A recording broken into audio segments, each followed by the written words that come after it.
Salam sejahtera di dalam kasih Tuhan bagi saudara-saudari sekalian. Mari kita memulai ibadah kita akan naikkan pujian indah rencana-Mu Tuhan.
Terima kasih Tuhan, kalau kami boleh bertemu dengan hari Sabat ini. Engkau Tuhan yang memimpin hari-hari kami. Engkau pribadi yang mengenal, yang mengerti bagaimana keadaan kami. Engkau Tuhan yang memimpin hidup kami. Kami bersyukur Tuhan dan membawa setiap puji-pujian kami di hadapan-Mu Tuhan. Biarlah Engkau yang membersihkan hati, pikiran, dan bibir mulut kami Tuhan, supaya apa yang kami persembahkan boleh menyenangkan Engkau ya Bapa. Dan biarlah kiranya Tuhan, jika di antara kami ada yang mengalami kelemahan-kelemahan tubuh ya Tuhan, biarlah kami boleh membawa setiap kuasa di dalam pujian ini Tuhan, dan biar tangan-Mu Tuhan yang boleh memulihkan setiap kami ya Bapa. Terima kasih Tuhan. Biarpun Tuhan kami masih harus beribadah di setiap rumah-rumah, kuasa-Mu akan tetap sama besar Tuhan dimanapun kami ada. Kami mau serahkan semuanya ke dalam tangan-Mu. Kau yang pimpin, Kau yang tolong, dan Kau yang jamah. Terima kasih Tuhan, di dalam nama Tuhan Yesus. Amin. Pada kita ada kota yang kuat untuk keselamatan kita. Tuhan telah memasang tembok dan benteng. Bukalah pintu-pintu gerbang, supaya masuk bangsa yang benar dan yang tetap setia. Yang hatinya teguh, Kau jagai dengan damai sejahtera, sebab kepadamu-lah ia percaya. Mari, percayalah kepada Tuhan selama-lamanya, sebab Tuhan Allah adalah gunung batu yang kekal. Mari kita naikkan pujian, kita jumpa Yesus dan pada kita yang kota yang kuat. Segeralah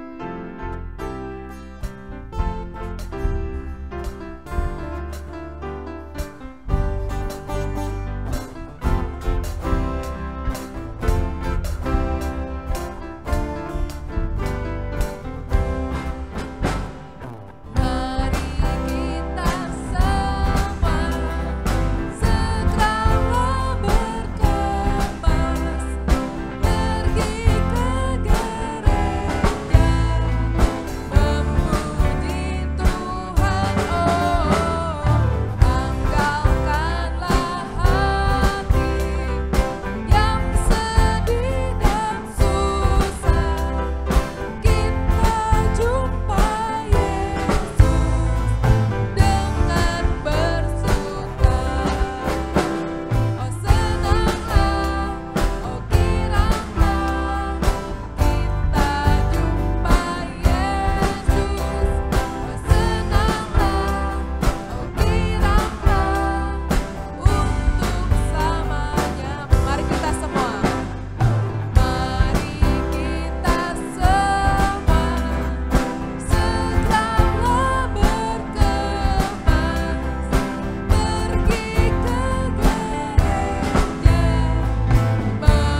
menjawab aku ya Allah.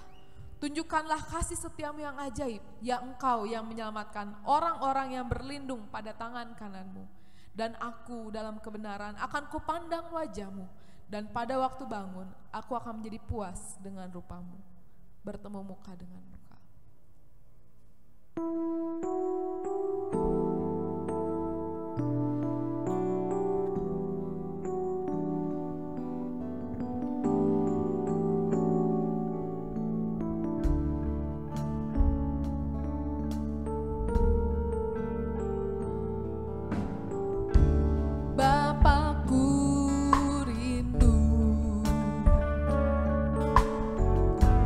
Menyenangkanmu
atas segalanya,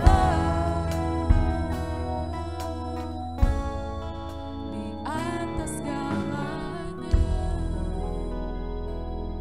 Saudari Monica masuk di dalam doa. Terima kasih untuk setiap pujian dan sembah yang sudah membawa kami ke dalam hadirat-Mu Tuhan. Biarlah menjadi kerinduan kami terus-menerus untuk bisa tetap berada dalam hadirat-Mu yang kudus Tuhan. Pakai kami Tuhan, karena sesungguhnya hidup kami hanya untuk memuliakan nama-Mu. Dan biarlah Roh Kudus-Mu juga yang akan membawa kami ke dalam setiap kebenaran firman-Mu. Firman-Mu Tuhan yang menjadi kekuatan dan pengharapan dalam hidup kami. Karena sesungguhnya kuasa firman-Mu bekerja begitu luar biasa buat hidup kami. Kami mau sambut firman-Mu Tuhan, di dalam nama Tuhan Yesus kami berdoa. Amin. Shalom. Selamat pagi dimanapun saudara berada. Kita terus bersyukur ya, pandemi ini Tuhan izinkan munculnya di zaman internet. Ya, saudara. Kalau nggak ada internet, saudara kebayang nggak ngapain ya setiap hari. Kita bersyukur jadi internet menjadi anugerah yang sangat berharga ya, sehingga kita masih bisa ibadah online. Saya berharap ibadah-ibadah online ini sungguh-sungguh dimanfaatkan ya, dan digunakan untuk memperkuat iman kita semua ya. Hari ini saudara ada hubungannya dengan internet ya, judulnya tidak goyah di tengah derasnya badai pengajaran.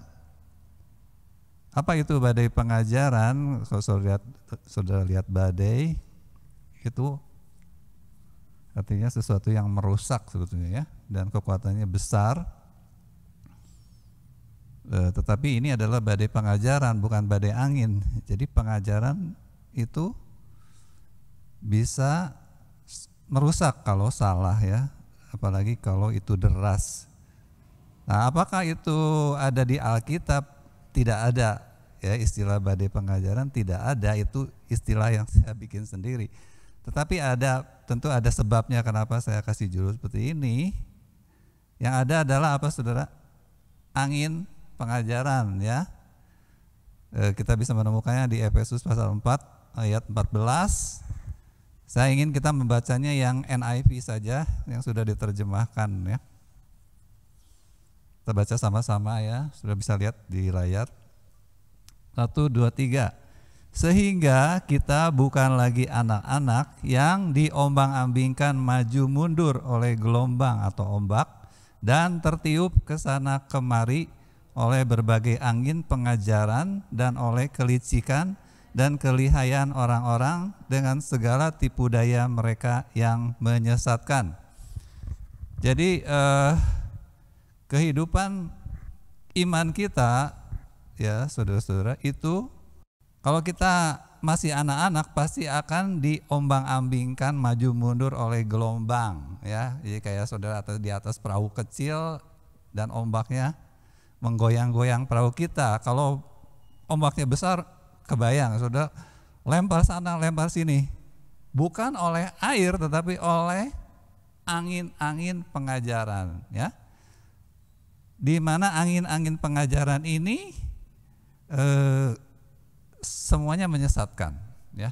Di sini sih pakai dan oleh kelicikan dan kelihayan. Jadi saudara, angin-angin pengajaran itu bisa saja lahir dari orang-orang yang berniat baik, yaitu menemukan sesuatu ya, ajaran baru seolah-olah itu yang lebih benar.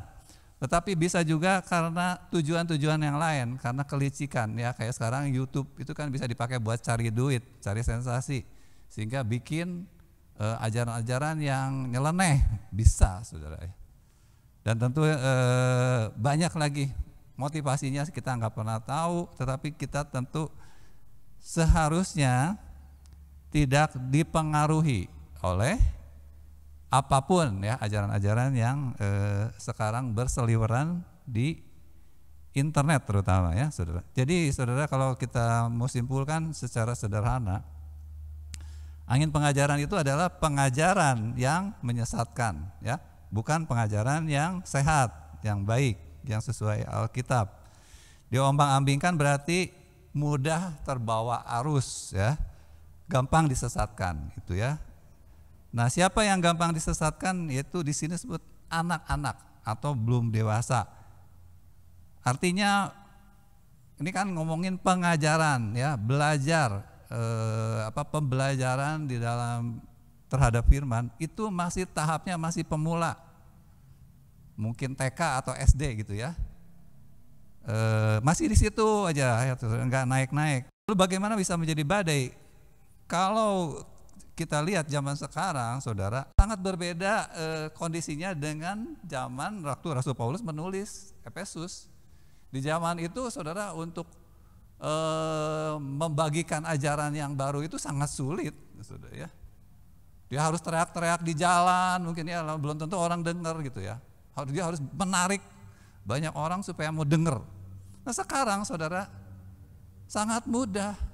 Saudara nggak mau dengar juga bisa saudara bisa lihat bagaimana iklan itu nyelonong masuk ya. Berita-berita itu kalau di handphone saya setiap buka handphone selalu muncul judul baru ya.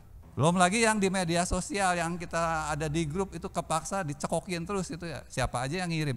Jadi saudara ini udah bukan angin biasa, saudara. Mereka lebih mudah masuk ketimbang kita untuk menolak itu lebih mudah masuknya ketimbang ditolak ya.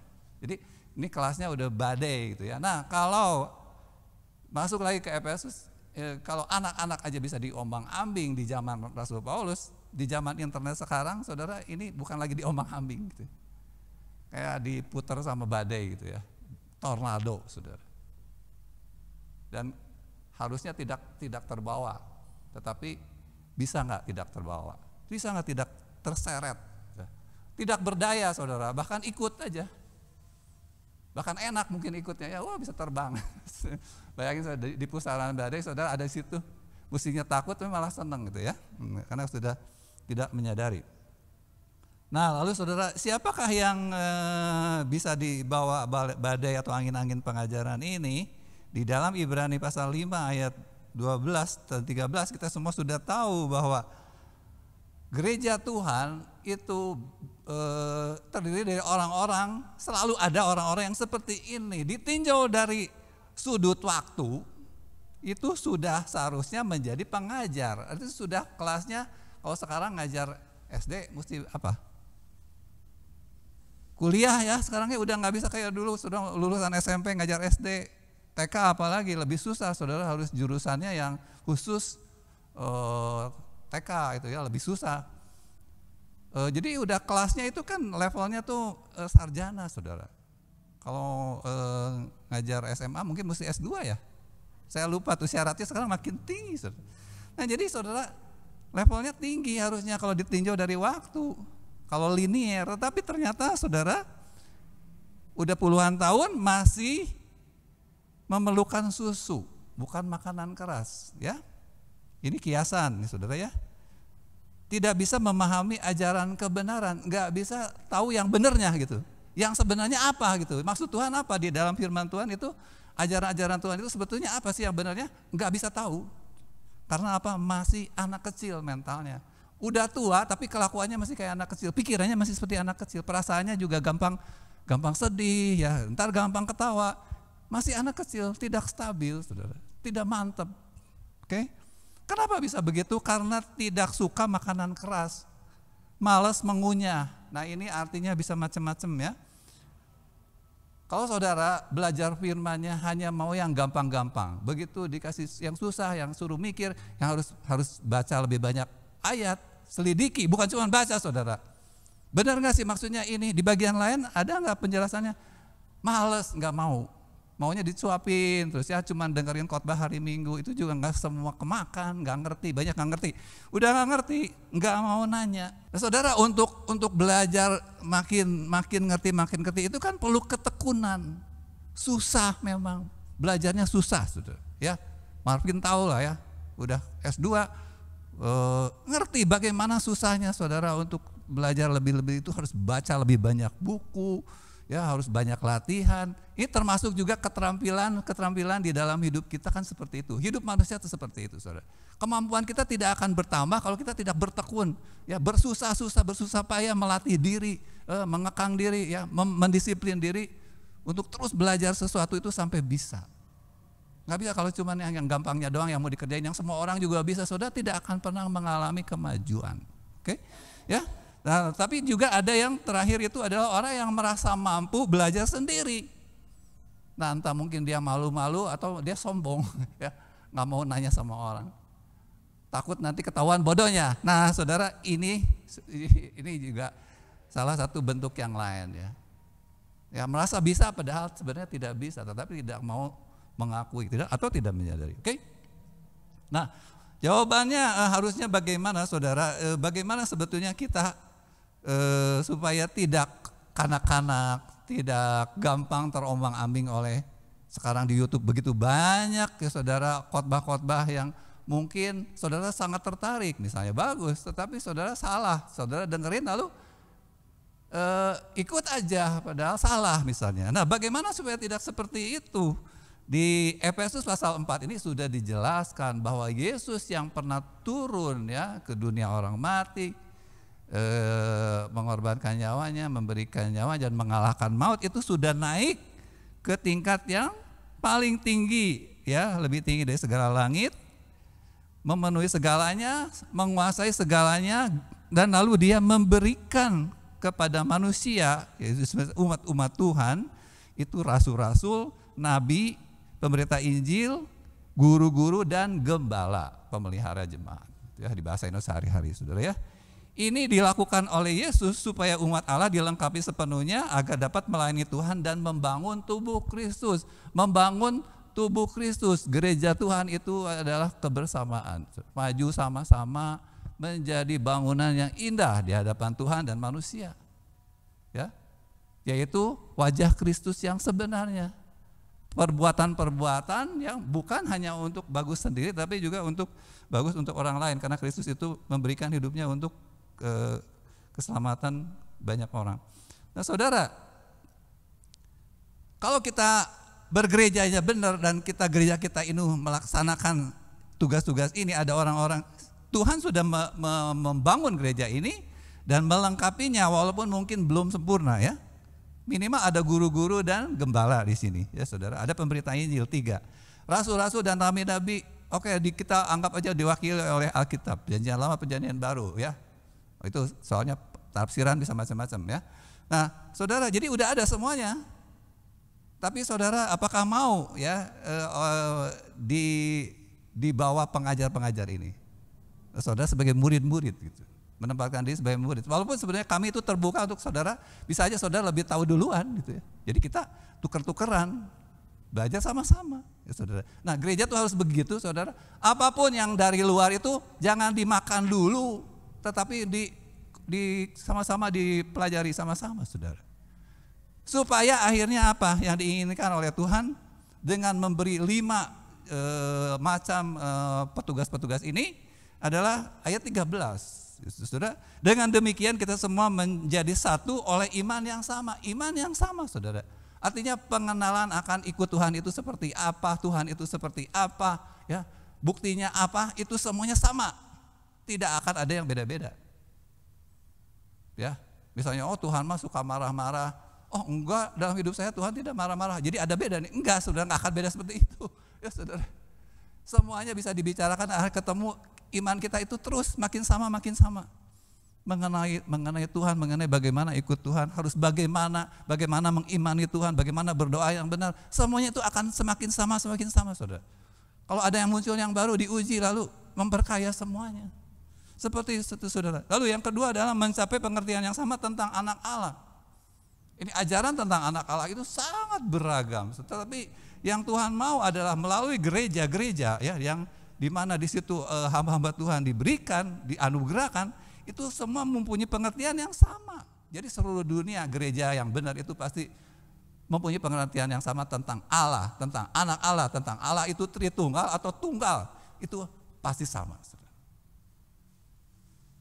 Ya, karena guru-guru ini akan belajar dengan tekun, untuk mengetahui yang benar, dan Roh Kudus akan memimpin kepada seluruh kebenaran. Dan lalu saudara, tujuan lainnya adalah menjadi pribadi yang dewasa seperti Kristus. Jadi gereja itu bersama-sama bagaimana menjadi masyarakat kecil ya, yang mencerminkan Kristus, wajah Kristus di tengah masyarakat kita ini di Cigereleng ini. Kita belum nih ya, menjadi pribadi Kristus ya.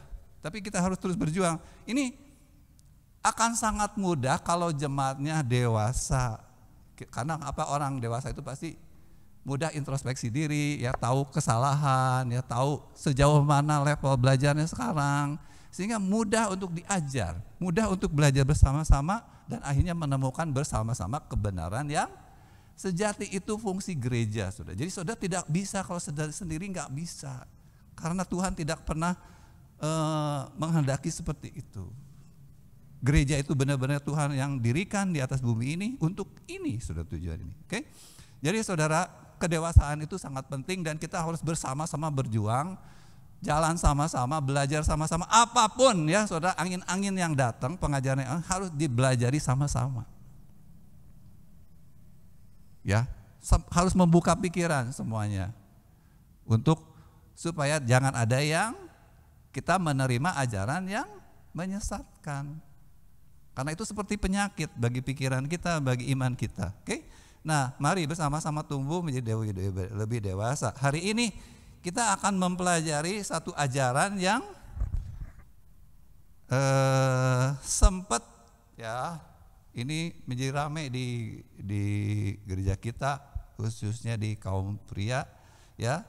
Karena memang salah satu dari antara kita ada yang sudah mempelajari sangat dalam ajaran HTD. Kita akan belajar sama-sama ya. Ajaran HTD ini angin pengajaran atau ajaran yang benar atau malah badai gitu ya. Kita akan lihat saudara, ini hari ini latihannya saudara ya. Mungkin saudara ada yang belum dengar ya, boleh dengar ya, tetapi jangan takut karena kita sama-sama belajar. Kita akan lihat salah satu dari videonya banyak sekali tapi pendek-pendek ya sudah. Kita lihat hari ini 2 aja. Kita lihat video pertama dari HTD. Silakan. Bersama saya Pendeta Henry Tandianta MBS. Kali ini kita akan membahas sebuah tema 2000 tahun gereja menyembah Bapak Iblis. Ya kurang lebih 2000 tahun lah. Hampir 2000 tahun gereja menyembah Bapak Iblis. Saya mau kasih tahu saudara-saudara, gerejamu hari ini masih nyembah Bapak enggak? Masih Pak, demi nama Bapak Pak. Waduh Pak, pokoknya kalau doa itu Bapak. Yesus pernah jadi Allah? Enggak pernah Pak, Yesus enggak pernah jadi Allah. Ya, perhatikan, kita akan membahas Yohanes 8 ayat 41. Itu orang Israel berkata bahwa Bapa kami satu, yaitu Allah. Ya, Bapa kami satu, yaitu Allah. Ya. Lalu ayat 42, Yesus berkata, jika Allah adalah Bapa. Jika Allah adalah Bapamu. Ini kata Yesus. Klop dong dengan orang Yahudi, Bapa kami satu yaitu Allah. Yahudi tidak pernah ngomong Allah kami satu yaitu Bapa. Enggak pernah kan? Yang ada Bapa kami satu yaitu Allah. Yesus berkata Allah adalah Bapamu. Gereja bilang Bapa adalah Allah. Kami, Bapa adalah Allah kami atau Allahku. Wes ini diputar balikkan. Mestinya Allah itu Bapa kamu. Dibalik menjadi Bapa adalah Allahku. Gereja selama 2000 tahun menyembah Bapa sebagai Allah. Astagfirullah. Nah, saudara, ini ajaran HTD salah satunya. Bahwa kata dia apa saudara? Berikutnya. Kata HTD ya, ini saudara jangan dianggap saya yang bilang ya. gereja selama di 2000 tahun ya, tadi dihitung sama dia 2021 kurang 33 ya, berapa lah 198. Selama 2000 tahun menyembah Bapa Iblis. Jadi dia sebenarnya maksudnya nanti gereja tuh memutarbalikan, mestinya Allah adalah Bapa, tetapi jadi Bapa menjadi Allah, dan yang biasa memutarbalik adalah iblis. Jadi dia ganti, jadinya gereja itu menyembah Bapa Iblis tuh ya. Nah saudara, sekarang ini tuduhan ya. Bayangkan saudara, selama 2000 tahun gereja itu nyembah Bapa Iblis. Artinya apa saudara? Semua gereja, semua orang Kristen termasuk gereja mula-mula kan 2000 tahun dihitung ya, sejak Yesus naik. Berarti dia menghakimi saudara, atau menyimpulkan bahwa termasuk Petrus, Yohanes, Rasul Paulus itu mengajarkan yang salah. Ya, so, ini jelas dia ngomong begitu saudara. Saya berharap dia salah maksudnya bukan itu mungkin ya. Jadi Tuhan berarti salah dong milih rasul-rasul. Kesimpulannya kan begitu. Ya, mestinya mungkin milihnya HTD, dari dulu HTD yang jadi rasul bukan Petrus. Itu saya kesimpulannya, kalau begitu cuma HTD yang benar, baru sekarang muncul 2021 saudara. Itu satu. Yang kedua saudara, HTD mengatakan gereja itu tidak pernah menyembah Yesus sebagai Allah. Mana ada gereja yang bisa terima dituduh seperti itu saudara. Kita nyanyi Yesus Tuhan dan Allah kami, ada banyak sekali lagu dan ada banyak sekali ayat. Ya jelas Yesus itu adalah Tuhan. Bagi kita Tuhan adalah Allah, sama kan? Jadi tuduhan ini tidak sama sekali tidak berdasar. Mungkin yang dimaksud oleh HTD itu adalah gereja setan. Oke saudara, lalu apalagi kata HTD? Dia pakai ayat ya kan? Yohanes 8 ayat 41 bahwa gereja itu sudah membutarbalikan ya, bahwa gereja menyembah Bapa sebagai Allah. Nggak tahu yang dimaksud gereja yang mana, dan dia tahu dari mana ya ada gereja seperti itu. Oke, kita lihat aja ayatnya. Ini gampang saudara, ya, anak kecil juga bisa ngerti. Bapa kami satu yaitu Allah, artinya apa saudara?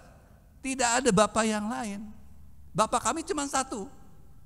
Yang dimaksud oleh kami Bapa itu adalah Allah, hanya Allah. Itu orang Yahudi udah dari dulu juga tahu. Kalau mereka nyebut Bapa di dalam doa, itu yang dimaksud itu adalah Allah, bukan Bapa yang lain. Karena bagi orang Yahudi tidak ada Bapa yang lain selain Allah. Jadi salah nggak kalau berdoanya Bapa, saudara? Sebenarnya yang dimaksud adalah Tuhan, manggil Tuhan itu Bapa. Bagi orang Yahudi, umat Israel itu adalah anak-anak, hubungan gitu. Soal hubungan dengan Allah itu sebagai anak dan Bapa. Tidak ada Bapa yang lain yang seperti itu. Ya, itu jelas saudara. Jadi orang Yahudi udah biasa nyebut Allah itu dengan sebutan Bapa. Oke? Yang kedua, ada Yesus mengajarkan apa saudara? Matius 23 ayat 9 mengatakan, dan janganlah kamu menyebut siapapun di bumi ini, karena hanya satu Bapamu, yaitu Dia yang di sorga. Jadi Yesus ngajar sama nggak? Sama. Jangan ada orang ya, atau apalagi dewa-dewanya, nggak boleh, yang dipanggil dengan sebutan Bapa. Sebab hanya satu Bapamu, yaitu Allah yang di sorga. Jadi yang dimaksud dengan Bapa oleh Tuhan Yesus di sini adalah Bapa yang ada di sorga. Cuma ada satu-satunya Bapa yang boleh disebut keluar dari mulut kita, yaitu Allah yang di sorga. Jadi kalau gereja memanggil di dalam doa, kita berdoa Bapa, itu yang kita maksud udah jelas. Orang Yahudi sama. Maksudnya kita memanggil Allah dengan sebutan Bapa karena hubungan. Kita merasa bersyukur sebagai anak. Oke? Jadi tidak ada salahnya memanggil Allah dengan sebutan Bapa. Sebab yang dimaksud bukan Bapa yang lain yang dijadikan Allah. Kan tidak ada Bapa yang lain. Hanya ada satu-satunya Allah di surga ya. Jadi artinya waktu Yesus mengajarkan kalau kamu berdoa, berdoalah seperti ini, Bapa kami yang ada di surga.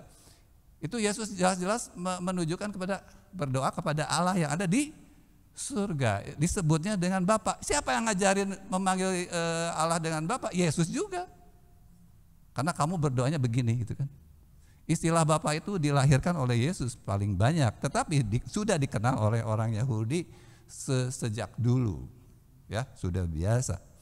Jadi ada semacam alergi dari HTD kalau kalau saya memang pernah dengar yang lain-lain, oh males banget ya saudara, tetapi sempat dengar HTD itu sangat anti Allah Bapa, Allah Bapa, Allah Anak, Allah Roh Kudus, Trinitas ya, yang dijelaskan oleh Pak Samuel itu beliau memang tidak setuju. Jadi Bapa itu termasuk, sebutan Bapa itu sebetulnya tidak boleh seperti itu, oke? Kita akan lihat lagi video kedua. Sebetulnya semua nyambung sih, masih itu juga, tetapi lebih banyak lagi yang dikatakan di ajarannya. Mari kita dengar video kedua.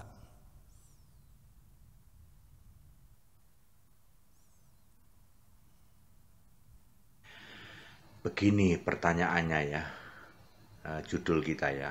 Sekarang Bapak ada di mana? Sekarang Bapak ada di mana? Ya, jawaban Alkitab bikin Anda jungkir balik. Bapak Ibu Saudara, saya mendapat WA, Pak Pendeta HTD katanya. Anda itu jangan cuman bisa mengatakan Bapa tidak ada di surga. Lah memang iya, emang Anda bisa buktikan ada Bapa di surga. Tapi Anda harus jelaskan dong, sekarang Bapa ada di mana? Ya. Bapa kan tidak ada di surga. Sekarang Bapa ada di mana? Nah, itulah pertanyaannya. Jawaban Alkitab bikin Anda jungkir balik. Anda akan tepuk jidat, oh ternyata yang selama ini Bapa kami sembah itu dia atau ternyata. Adanya di sana atau gitu. Baik, beberapa poin berikut menjelaskan ya, sekarang Bapa ada di mana. Ya, poin pertama itu tentang pada hari itu ya. Yesus berkata loh, ini Yesus yang ngomong langsung loh ya. Pada hari itu ya, di dalam Yohanes 16 ayat 26. Pada hari itu kamu akan berdoa di dalam namaku, maksudnya tidak lagi berdoa kepada Bapa. Kan selama ini kalian doa kepada Bapa toh? Ya. Yesus juga doa kepada Bapa. Yesus juga minta kepada Bapa, betul kan? Yesus doa sujud pada Bapa. Pada hari itu kamu akan berdoa pada dalam namaku, dan aku juga tidak lagi minta kepada Bapa bagimu. Yohanes 16 ayat 26. Ya, ditandai dengan ya, kamu akan berdoa dalam namaku, tidak lagi berdoa kepada Bapa, dan Bapa itu sudah enggak ada. Buktinya aku sendiri, kata Yesus, tidak lagi minta kepada Bapa. Ya. Pada hari itu sudah terjadi di dalam Kisah 1 ayat 9, pada hari Yesus naik ke surga kembali sebagai Allah. Maka doa dalam namaku, dan Yesus sendiri tidak minta kepada Bapa sebab Yesus sudah jadi Allah. Poin kedua yang saya ingin jelaskan adalah Bapa adalah kiasan Yesus, hanya bersifat sementara. Bapak Ibu Saudara, bagaimanapun juga Anda harus pahami ini, karena ini ada ayat Alkitab, Yohanes 16 ayat 26 ya. Selama ini aku memberitakan kepadamu dengan kiasan, yaitu tentang siapa? Tentang Bapa. Ya. Ya, Bapa adalah kiasan Yesus. Kita semua tahu Yesus adalah Allah yang menjadi manusia. Allah dibentuk, Yahweh dibentuk, Yesaya 43 ayat 10. Allah atau firman yang menjadi manusia, Yohanes 1 ayat 14. Lalu ketika firman menjadi manusia, di surga ada siapa? Ada Allah. Siapa Allahnya? Yesus juga. Lalu Yesus memakai Bapa untuk kiasan, sebagai kiasan dirinya sendiri, Allah di surga. Makanya Bapa juga namanya Yesus. Ya, dibuktikan dengan misalnya Bapa tidak bisa bersuara, ya namanya juga kiasan Yesus, tidak bisa mengampuni dosa, tidak bisa mengabulkan doamu. Kemudian tidak bisa berfirman, ya, atau Bapa tidak bisa menyelamatkan, ya. Bapa tidak bisa membangkitkan kamu. Semua itu yang melakukan Yesus. Itu bukti bahwa Bapa adalah kiasan Yesus. Sudah finish ketika Yesus sudah naik ke surga. Ya, jadi Bapa sudah tidak ada. Kemudian dibuktikan, yang ketiga dibuktikan di surga memang tidak pernah ada Bapa. Ya. Anda yang cuman modalnya Wahyu 3 ayat 5, Wahyu 3 ayat 21, aku akan duduk bersama Bapakku di surga, Wahyu 3 ayat 21. Lalu Wahyu 3 ayat 5, aku akan mengaku di hadapan Bapakku. Itu belum di surga. Di surga ada Wahyu 4 ayat 1, di sana hanya ada Tuhan Allah, yaitu Yesus Kristus. Tok, kagak ada itu. Ada Bapa di sebelah kiri, Yesus di kanan tidak ada. Oke. Kemudian di surga Bapa tidak ada, gitu. Bapa sendiri sudah tidak ada, ya. Semua rasul tidak ada yang doa Bapa kami, semua rasul tidak ada yang baptisan Bapa, Anak, Roh Kudus, ya. Tadi di video itu sangat banyak sebenarnya poin-poinnya, ya. Tetapi tidak susah, saudara, karena tinggal dibandingkan dengan ayat-ayat di Alkitab, ya. Tentu sesuai konteks, saudara. Yang pertama, saudara, HTD ini menyimpulkan Bapa itu tidak pernah ada di sorga. Ya. Yesus mengatakan kalau kamu berdoa, panggillah Bapa yang ada di sorga. Jadi Yesus mengajarkan tentang adanya Bapa di sorga, di mana kita berdoa kepada Bapa yang ada di sorga. Tetapi HTD menyimpulkan Bapa tidak ada di sorga. Jadi beda, Bapa yang dimaksud oleh HTD ini siapa? Beda dengan yang Yesus ajarkan. Oke? Lalu HTD mengakui bahwa Yesus selama di bumi memang berdoa kepada Bapa dan mengajarkan murid-muridnya berdoa kepada Bapa. Jadi ajaran Yesus tentang berdoa kepada Bapa itu diakui. Yesus juga meminta dan sujud, ya, itu HTD tadi mengatakan seperti itu kepada Bapa. Tetapi Bapanya tidak ada di sorga. Jadi Bapa yang disembah oleh Yesus itu nggak tahu di mana, gitu ya. Itu kata HTD. Oke? Nah, lalu HTD menemukan bahwa pada hari ketika Yesus naik ke sorga, ya, memakai ayat Yohanes 16 ayat 26, lalu kisah Rasul 1 ayat 9. Pada hari Yesus naik ke sorga, maka Bapa yang disebut-sebut oleh Yesus yang kita suruh berdoa itu sudah tidak ada lagi. Kenapa alasannya? Karena Yesus sudah bukan manusia lagi. Jadi selama di dunia Yesus itu benar-benar manusia doang, bukan Allah, ya. Itu HTD gitu ngajarnya gitu. Dan begitu dia naik ke surga, berubah kembali menjadi Allah. Jadi Allah jadi manusia, lalu manusia jadi Allah, gitu ya. Itu menurut HTD. Karena itu murid-murid sudah tidak lagi perlu berdoa kepada Bapa, sebab Bapanya sudah tidak ada. Nah, sekarang harus berdoanya kepada Yesus, ya. Itu kata HTD. Lalu HTD menyimpulkan jadi sebetulnya Bapa yang dimaksud oleh Yesus dalam ajaran-ajarannya itu sebetulnya hanya kiasan, hanya hayalan, sebetulnya tidak ada. Itu menurut saya dia maksudnya begitu, gitu ya. Walaupun saya kurang mengerti, ya. Dan itu hanya sementara. Sementara Yesus jadi manusia, lalu ditampilkanlah oleh Yesus sosok Bapa yang sebetulnya adalah tentang dirinya sendiri. Itu HTD ngomong gitu. Bapa itu sebenarnya Yesus sendiri. Tapi lalu waktu Yesus di bumi, Yesus juga ada di sorga sebagai Allah. Ya, ini harus mengerti pikiran HTD seperti itu, saudara, ya. Nah, kita akan lihat ayat-ayatnya. Ya, berikut yang ayat yang dia sebut tentang Yesus.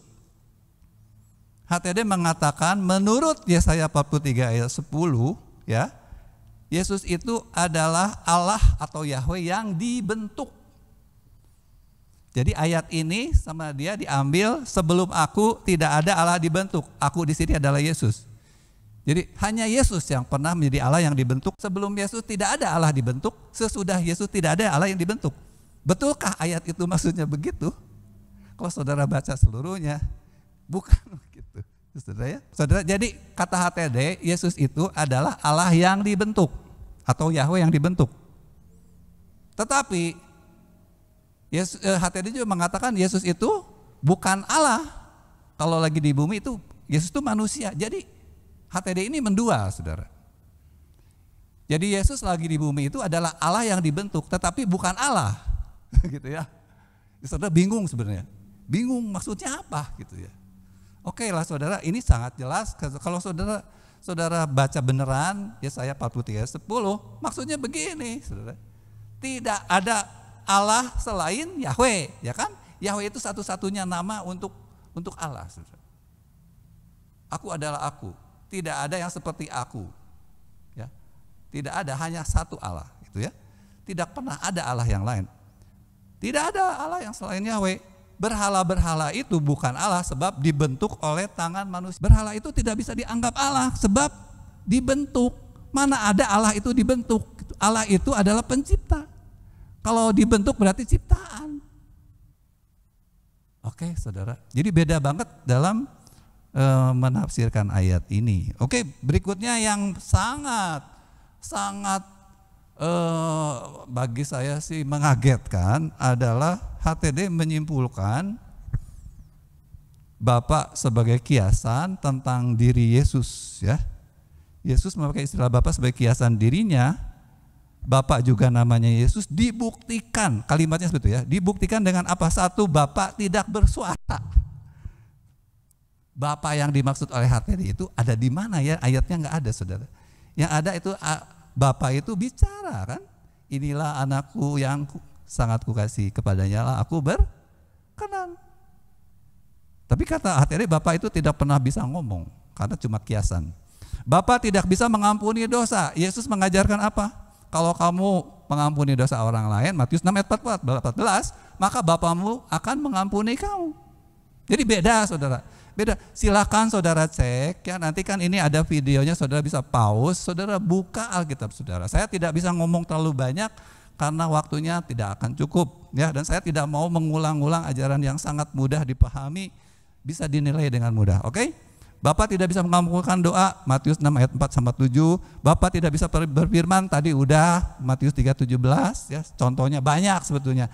Bapak tidak bisa menyelamatkan, Yohanes 3:16, karena begitu besar kasih Allah sehingga dia memberi anaknya supaya yang percaya tidak binasa, menyelamatkan. Bapak menyelamatkan, ya. Bapak tidak bisa membangkitkan, Bapak membangkitkan orang mati, Yohanes 5:21. Ayatnya jelas, katanya Bapak, dipakai Bapak membangkitkan orang-orang mati. Itu ada ayatnya, saudara boleh cek Yohanes 5. HTD ngomong tentang Bapak, nggak tahu Bapak yang mana, ya. Yang pasti bukan Bapak yang di surga.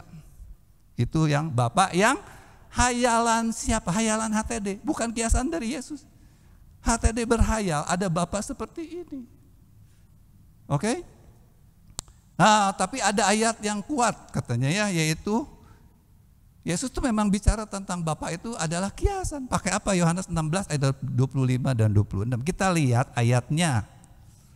Saudara, Yohanes 16 ayat 25 itu kalau kita mau mengerti harus dibaca semuanya satu pasal ya. Yesus tuh ngomongin tentang apa? Tentang dia akan mati dan lalu bangkit dan lalu pergi. Sebetulnya begitu ya. Ya, akan ada penderitaan, murid-murid akan bersedih, berduka cita. Itu saya kasih tahu aja saudara, nanti saudara baca lagi di rumah.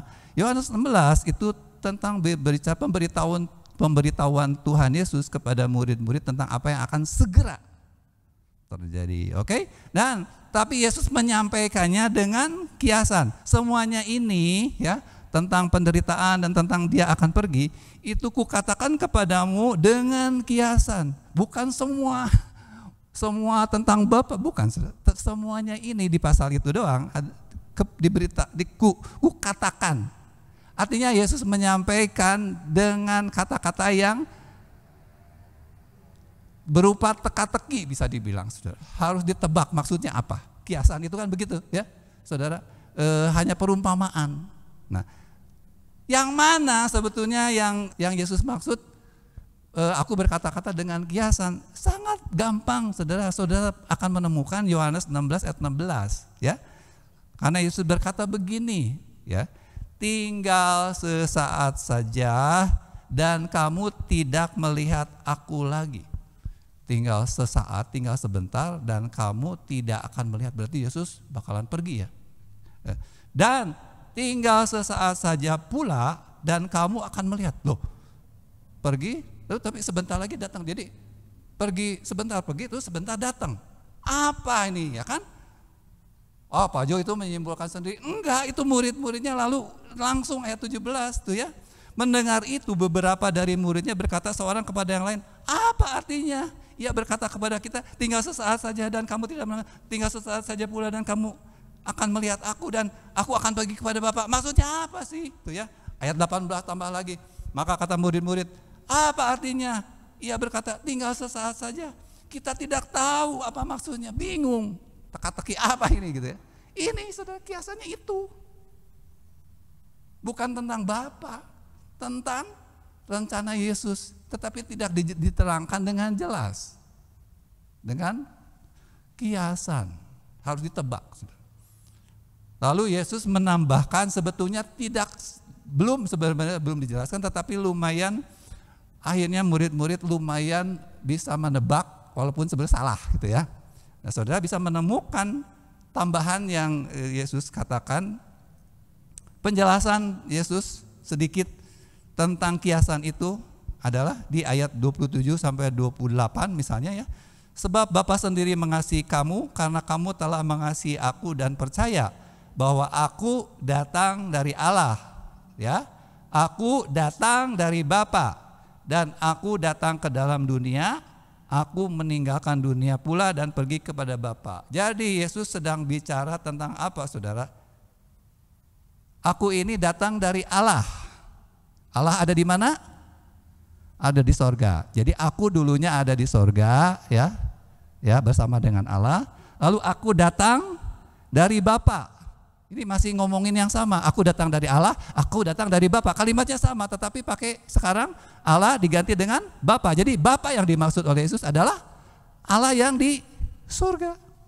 Aku datang dari Allah, aku datang dari Bapa, dan aku datang ke dalam dunia. Lalu aku turun menjadi manusia, ya, ke dalam dunia. Tetapi sudah selesai, aku meninggalkan dunia pula dan pergi kepada Bapa. Balik lagi ke surga. Kepada Bapa. Bapa ada di sorga. Itu penjelasan yang Tuhan Yesus berikan. Dan apa respon dari murid-murid? Lalu murid-murid mengatakan begini, lihat sekarang engkau terus terang berkata-kata dan engkau tidak memakai kiasan. Jadi murid-murid udah puas, udah ngerti, walaupun sebenarnya nantinya sudah salah. Tetap murid-murid itu menyangka Yesus itu tidak dengan cara mati gitu ya. Murid-murid itu Yesus akan pergi kepada Bapa, tetapi balik lagi gitu ya. Jadi nanti kita bisa temukan pengertian seperti itu, maksudnya pemahaman seperti itu di kemudian. Tetapi kiasan yang dimaksud jelas. Yang dimaksud oleh Yesus tentang kiasan itu apa dan murid-murid mengerti itu kiasan itu jelas, yaitu tentang tinggal sesaat saja. Aku pergi dan kamu tidak melihat aku, tinggal sesaat juga kamu akan melihat aku lagi. Seperti itu, saudara ya. Bukan sama sekali tentang Bapa, Bapa bukan kiasan. Yesus ngomong tentang Bapa itu beneran, berarti Yesus itu bohong dong. Bapa ada di surga, padahal tidak ada. Bapa membangkitkan orang mati, padahal tidak membangkitkan. Bapa tidak mengampuni, padahal Bapa mengampuni. Jadi nggak mungkin dong Yesus ngajar yang beda-beda, apa di balik-balik omongannya itu berarti iblis. Yesus berarti iblis dong kata HTD ya, seperti itu ya. Sudah. Lalu yang terakhir saudara ya, tambahan dari HTD itu tentang bukti bahwa Bapa memang tidak pernah ada di sorga. Ini pakai ayat-ayat ya, kita akan cek, ini bagian terakhir saudara ya, sebentar lagi selesai. Ya, saudara, menurut HTD bukti bahwa di sorga tidak pernah ada Bapa, pertama adalah HTD mengatakan begini, kalau modalnya Wahyu 3 ayat 5 dan Wahyu 3 ayat 21 itu gitu ya. Menurut HTD, Wahyu 3 dan ayat 5 dan 3 ayat 21 itu dikatakan oleh Yesus waktu Yesus belum ada di sorga. Artinya Yesusnya masih di bumi, itu kata HTD. Mari kita cek saudara ya. Wahyu 3 ayat 5 itu mengatakan apa?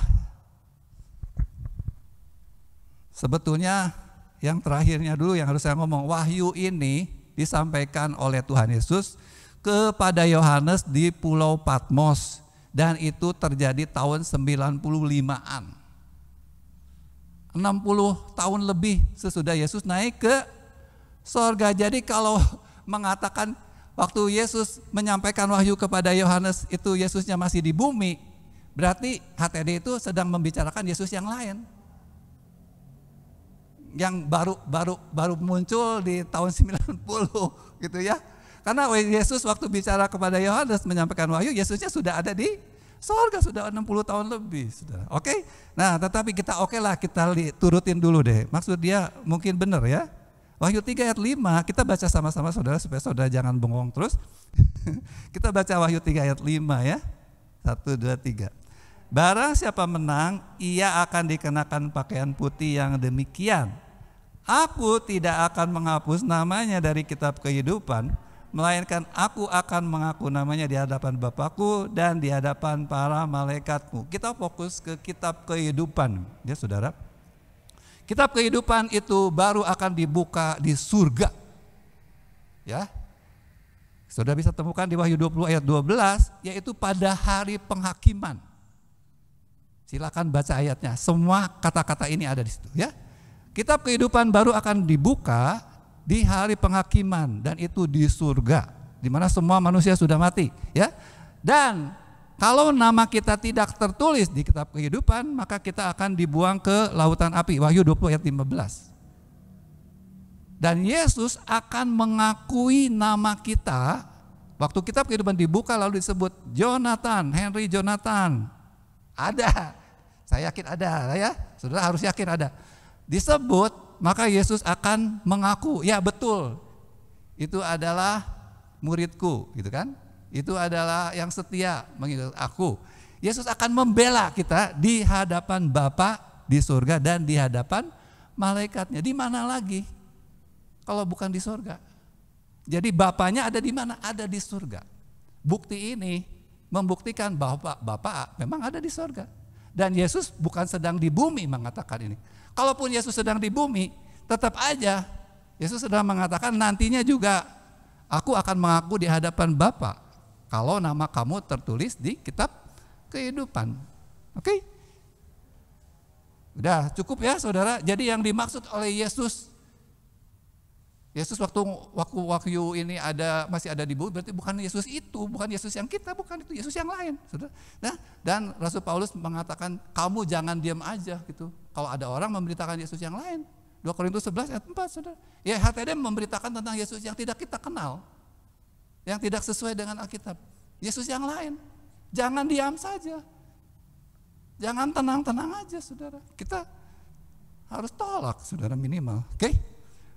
Sekarang Wahyu 3 ayat 21 kan? Wahyu 3 ayat 21 juga adalah Yesusnya masih di bumi katanya ya. Coba kita baca lagi saudara. 1, 2, 3. Barang siapa menang, ia akan kududukan bersama-sama dengan aku di atas tahtaku, sebagaimana aku pun telah menang dan duduk bersama-sama dengan Bapakku di atas tahtanya. Di sini Yesus mengatakan apa? Aku telah menang dan telah duduk bersama-sama dengan Bapa. Mana mungkin Yesusnya masih di bumi? Orang sudah menang dan sudah duduk di tahta. Nih, kamu masih di bumi. Kalau kamu menang, nanti kamu akan kududukan di tahtaku. Sama seperti aku sudah menang dan didudukan oleh Bapa di tahtanya. Itu kan sangat sederhana, saudara. Jadi Bapa di surganya ada nggak? Ada, punya tahta lagi. Ya. Cukup jelas ya, itu gampang pakai logika aja ya. Lalu saudara tentang di sorga hanya ada Tuhan Yesus ya. Tuhan Allah itu adalah Yesus. Wahyu pasal 4 ayat, dia pakai Wahyu pasal 4 ayat 1. Ini saya sudah terangkan berulang-ulang kali, jadi saya tidak akan jelaskan lagi. Saudara baca Wahyu pasal 4 dan pasal 5 karena itu jadi satu kesatuan. Di situ saudara akan menemukan memang ada tahta di mana di situ duduk Tuhan Allah ya. Duduk seorang, Wahyu pasal 4 ayat 2, dan lalu siapakah seorang itu? Waktu di pasal 4 ayat 11, dinaikkanlah pujian, ya Tuhan dan Allah kami, engkau layak menerima puji-pujian dan hormat dan kuasa sebab engkau telah menciptakan sesuatu. Jadi yang dimaksud yang duduk di tahta seorang itu adalah Tuhan dan Allah kami. Ya, siapakah Tuhan dan Allah kami? Ya, silahkan terserah. Oke, Tuhan Yesus boleh. Tapi kita lihat, benarkah itu Tuhan Yesus? Di Wahyu pasal 5 Aku melihat di tengah-tengah takhta dan keempat makhluk itu dan di tengah tua-tua itu berdiri seekor anak domba yang telah disembelih. Jadi yang duduk di tahta itu Tuhan dan Allah, tetapi anak domba itu berdiri. Beda, Tuhan dan Allah itu duduk di tahta, Yesus tidak ada di tahta tapi berdiri di antara tahta dan keempat makhluk dan seterusnya. Jadi ada dua, ya. Ada Tuhan Allah, ada anak domba. Dan ini anak domba inilah Yesus, Wahyu 5 ayat 9, ada nyanyian untuk anak domba, yaitu engkau layak menerima gulungan kitab itu dan membuka materi-materinya karena engkau telah disembelih. Tidak ada yang lain yang pernah disembelih, yaitu Yesus. Jadi jelas di sini ada Bapa dan ada Yesus. Sudah? Lanjut ya sampai selesai ya, kagok ya saudara. Kata HTD, poin ketiga terakhir ya. Sebelum 3 nanti 4. Terakhirnya 4. Menurut HTD, Rasul itu tidak ada yang berdoa lagi doa Bapa kami. Atau dengan kata lain, tidak lagi berdoa kepada Bapa, hanya kepada Yesus. Kalau saudara cek di suratan-suratan, baik itu Rasul Paulus, Yudas, Yohanes, Petrus, itu seringkali dimulai dengan salam dan doa berkat. Benar gak saudara? Salam, contoh 1 Tesalonika 1 ayat 1 dari Paulus, Silvanus dan Timotius, 3 rekan sejawat kepada jemaat orang-orang Tesalonika yang di dalam Allah Bapa. Jadi sebutan Allah Bapa itu jangan alergi ya. Itu Alkitabiah ya. Ada di dalam Allah Bapa dan di dalam Tuhan Yesus. Ada kata dan. Allah Bapa itu bukan Tuhan Yesus. Ya. Allah Bapa ada satu pribadi, Tuhan Yesus ada satu pribadi. Kasih karunia dan damai sejahtera menyertai kamu. Ini doa berkat. Kiranya kasih karunia dan damai sejahtera turun gitu ya. Ya, ini berarti murid-murid rasul-rasul itu berdoa kepada Bapa, tetap kepada Bapa, menyebut Bapa. Oke? Selain Tuhan Yesus, jadi disebut dua-duanya. Kita jarang menyebut dua-duanya. Kita tuh memang sederhana ya, apalagi gereja Pantai Kosta tidak pernah mempersoalkan kalau kita ngomong Bapa itu bisa kepada Tuhan Yesus di dalam pikiran ya, kepada Allah. Tapi sebenarnya Alkitab itu lebih tegas ya, selalu mengarahkan kalau Bapa ya Allah Bapa, kalau Yesus ya Yesus. Kalau kita nyebut Bapa sebetulnya yang dimaksud itu adalah Allah Bapa gitu ya, enggak rancu ya. Tapi bagi kita tidak terlalu masalah sebab Bapa tidak pernah mempersoalkan selama mengakui Allah Bapa tetap ada. Nah, tetapi HTD tidak. HTD menganggap Allah Bapa itu tidak ada. Sebutan Allah Bapa itu adalah sesat. Oke? Ini berarti rasul-rasul ini yang sesat gitu kan. Ya. Saudara akan menemukan yang sama itu di setiap hampir semua surat. Ya, itu contohnya banyak, ya. Roma 1 ayat 7 dan seterusnya. Oke, yang ini ada lagi ayat-ayat yang ini tambahan aja saya lewat ya, saudara ya.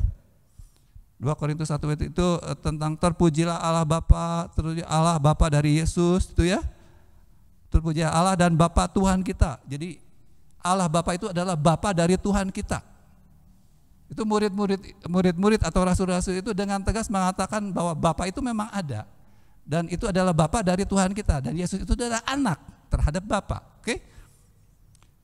Yang terakhir saudara tentang baptisan. Menurut HTD, rasul-rasul sesudah Yesus naik ke sorga tidak pernah lagi membaptis sesuai yang Yesus ajarkan, yaitu dalam nama Bapa, Anak dan Roh Kudus. Alasannya ada ayatnya ya. Pertama saudara, Yesus itu menyuruh murid-murid membaptis itu kapan? Kapan?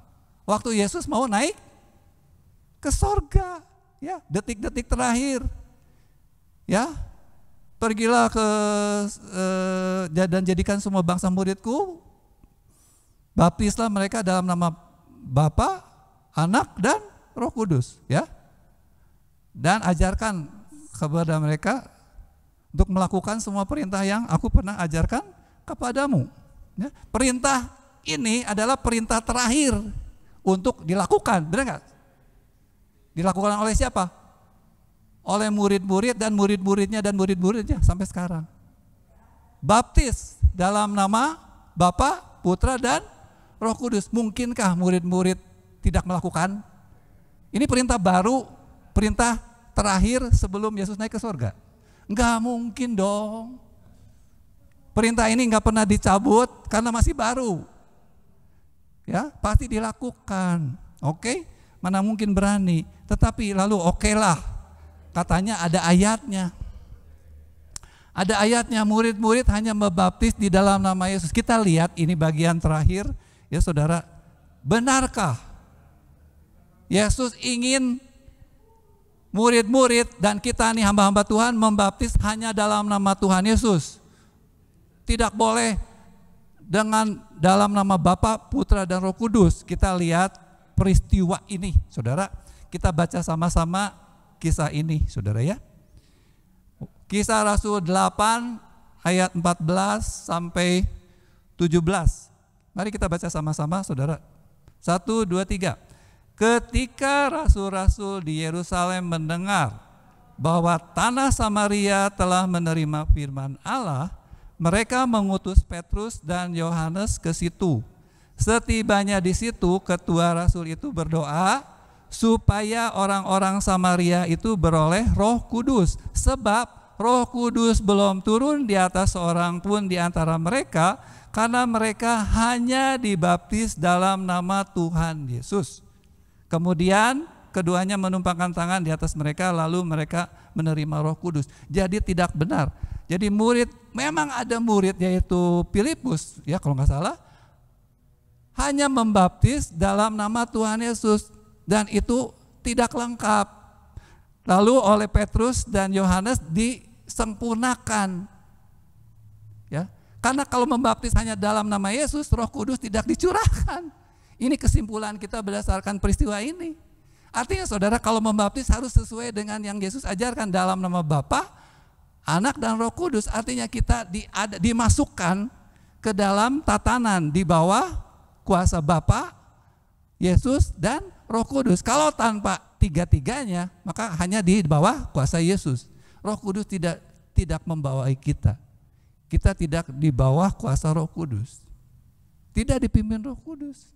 Karena tidak diakui sebagai bagian dari baptisan. Saudara, harus membaptis sesuai yang Yesus ajarkan. Hamba-hamba Tuhan. Jangan hanya dalam nama Yesus.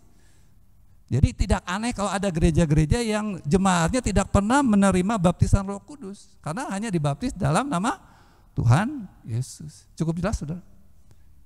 Jadi apapun yang HTD katakan bisa dicek dari Alkitab. Oke? Kesimpulan terakhir ya, sesuai judul awal dari semua video-video ini, inti yang paling besar adalah HTD itu ingin mengajarkan kepada kita bahwa Bapa itu menyebut Bapa itu adalah sesuatu yang sesat, itu adalah pekerjaan iblis, ya. Ayat benar-benar terakhir, saudara. Galatia 4 ayat 6, ya. Saudara perhatikan baik-baik, ya.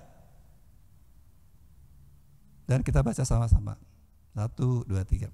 Dan karena kamu adalah anak, maka Allah telah menyuruh roh anaknya ke dalam hati kita yang berseru, ya Aba, ya Bapa. Artinya saudara, memanggil Allah dengan sebutan Bapa itu adalah keinginan Allah sendiri. Allah sampai menyuruh Roh Yesus ke dalam hati kita supaya kita sanggup memanggil Allah dengan kata Bapa, dengan panggilan Bapa. Itu adalah pekerjaan Allah. Jadi pekerjaan Allah atau pekerjaan iblis? Kata HTD itu pekerjaan iblis. Aduh saudara, kira-kira Tuhan marah enggak? Ya. Jadi jelas saudara, HTD ini ajarannya apa, saudara? Angin apa badai? Ya, harusnya bagi jemaat Cigareleng itu cuma angin aja. Angin sepoi-sepoi, sebab apa? Gampang kok diceknya. Ya. Kalau badai itu susah gitu, terlalu buktinya banyak misalnya ya. Banyak ayatnya jadi bikin bingung, udah benar ngomongnya begitu. Nah itu bolehlah disebut badai. Walaupun sekali lagi harusnya yang merasa ada badai itu hanya anak-anak. Orang dewasa tidak pernah akan bertemu dengan badai pengajaran maksudnya. Ya. Sehingga orang dewasa itu akan merasa ini cuma angin aja. Kita akan Alah, ngapain lah diurus gitu ya. Kalau ngabisin waktu kita ya, menguras tenaga, gereja jadi terpecah-pecah pengertian imannya. Jadi kita sibuk belajar sesuatu yang sebetulnya tidak penting. Saudara, ide-ide yang ngawur gitu ya. Nah saudara, inilah cara kita bagaimana menilai ya, supaya kita akhirnya menjadi kuat. Saya berharap ya, bagi saudara yang pernah ikut HTD, mari perhatikan ya. Saya ingin saudara meresponi. Ini sudah saya usahakan karena saya diingatkan Tuhan ya. Kalau ada satu domba yang sesat, itu tinggalin yang 99. Jadi kalau khotbah saya hari ini hanya untuk satu domba pun boleh kan, saudara ya. Demi menyelamatkan yang satu, saudara yang lain nggak belajar apa-apa, nggak apa-apa, ya rela ya saudara ya. Ya itulah karena ajaran yang Tuhan berikan maka saya melakukannya pada hari ini. Tetapi mudah-mudahan ini menjadi cara kita belajar supaya tidak ada satupun dari kita terpecah keluar dari kekeluargaan kita ya, karena menganggap oh gereja Cigaraleng udah nggak benar karena terpengaruh oleh ajaran dari luar. Mari kita akan datang kepada Tuhan, kita bersyukur dan kita terus berserah kepada Tuhan supaya Tuhan semakin mendewasakan kita. Kita naikkan satu pujian, Lingkupiku.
Badai-badai bukan membuat kita terseret oleh badai, tetapi membuat kita terbang melihat kemuliaan Allah yang semakin jelas.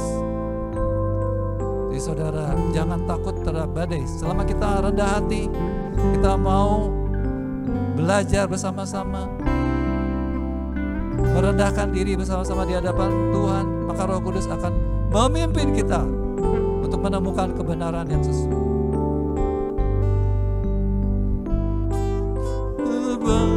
Bergelora, ku akan terbang bersamamu,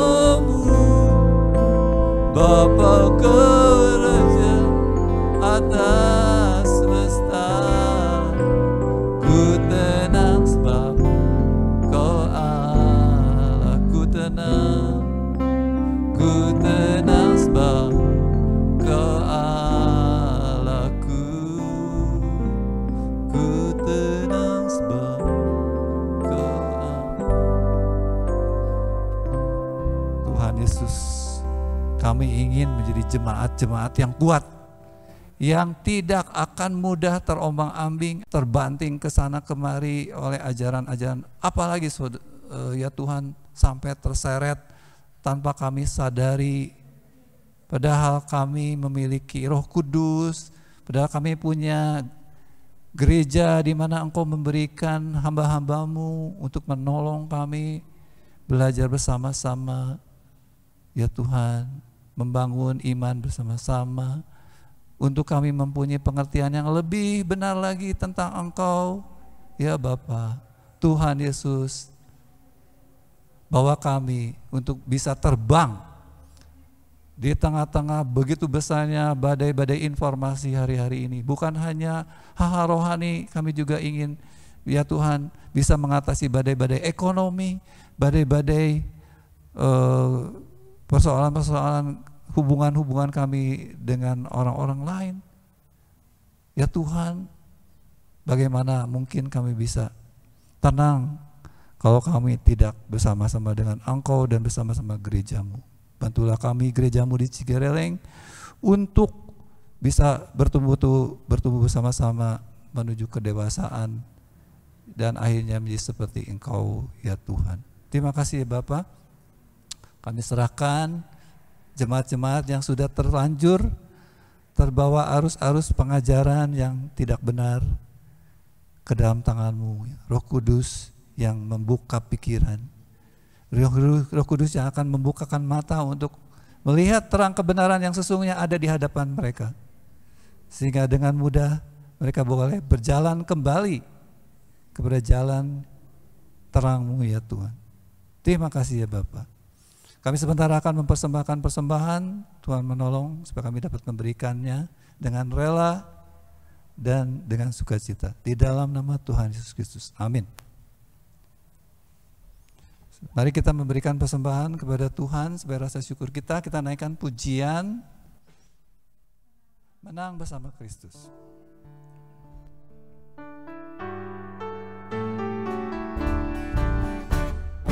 Menang bersama Yesus, menghadapi hidup ini berdua dengan Dia, kita menang bersama Yesus, menang bersama Kristus, menghadapi hidup ini dengan bersatu berdua dalam kita menang bersama. Ya saudara, mari kita semakin berakar ya saudara, semakin dalam memahami Tuhan kita, mengenal Tuhan kita, mengenal ajaran-ajaran yang sebenarnya, dan mari kita bertumbuh dalam pengenalan ini menuju kepada berbuah-buah. Kita bisa berkarya sebagai gereja Tuhan. Setelah Tuhan memberkati persembahan saudara, kita akan akhiri ibadah kita. Mari kita semua bangkit berdiri. Kita akan meminta berkat Tuhan menyertai saudara sepanjang 1 minggu ke depan. Kita naikkan pujian ini sekali lagi.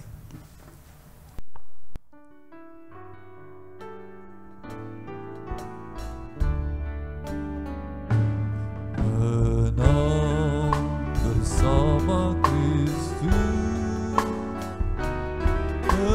menghadapi hidup ini dengan berakal, bertumbuh, berbuah dalam Dia, kita menang bersama Yesus.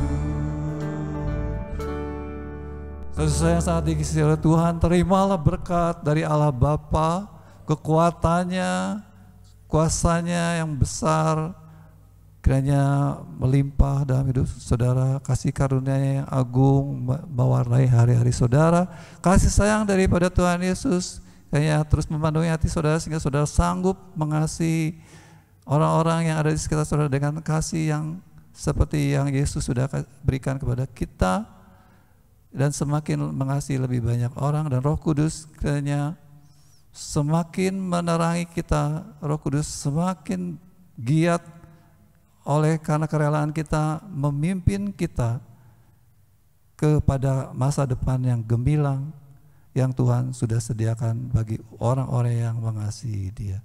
Terpujilah Tuhan kita Yesus Kristus, terpujilah Bapa, Yesus dan Roh Kudus sampai selama-lamanya.